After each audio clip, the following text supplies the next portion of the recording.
অগ্নি তার জীবনের সবচেয়ে প্রিয় বন্ধু হিসেবে কথাকে ভালোবেসে কাছে টেনে নিল। হ্যাঁ বন্ধুরা, আমরা এমনটাই দেখতে পাবো কথা ধারাবাহিকের আগামী পর্বগুলোতে। অগ্নি তার দাদুর উপর অভিমান করে দাদুকে দায়ী করতে থাকে যে তার মাকে বাড়ি থেকে চলে যেতে বাধ্য করানোর জন্য। আর কথা দরজার বাইরে থেকে দাঁড়িয়ে দাঁড়িয়ে সবটা দেখতে থাকে। এরপর ছোটকা এলে কথা বলে, তুমি যাও না গো ছোটকা, দাদু নাতিকে সামলাও। ছোটকা অগ্নিকে সামলে নিয়ে বলে, কি রে অগ্নি, আজকের দিনেও তুই ঝগড়া করবি? আজকে যার জন্য তুই এই মিথ্যে অপবাদ থেকে মুক্ত হলি তার সাথে তুই একটু সময় কাটাবি না?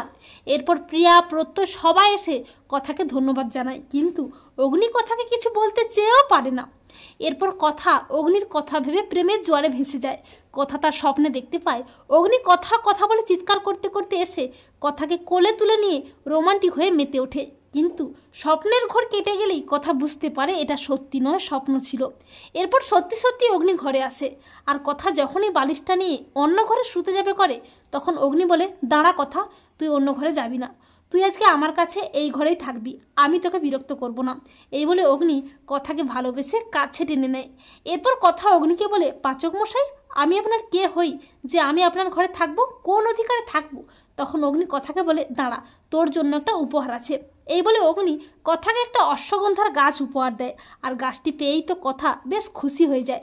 তখন অগ্নি কথাকে বলে, কি রে কথা, তুই এক্ষুনি জানতে চেয়েছিলি না তুই আমার কে? তুই আমার জীবনের সবচেয়ে কাছের একজন প্রিয় বন্ধু। আর এটা শুনেই তো কথা আনন্দে আত্মহারা হয়ে যায়। কথা বলে, পাচক মশাই, এটাই তো আমি আপনার মুখ দিয়ে শুনতে চেয়েছিলাম। এই বলে কথা অগ্নিকে জড়িয়ে ধরে, আর অগ্নিও ভালোবেসে কথাকে কাছে টেনে নেয়।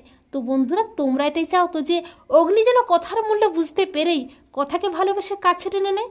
কমেন্ট করে জানাতে ভুলো না কিন্তু তোমাদের মতামতটি।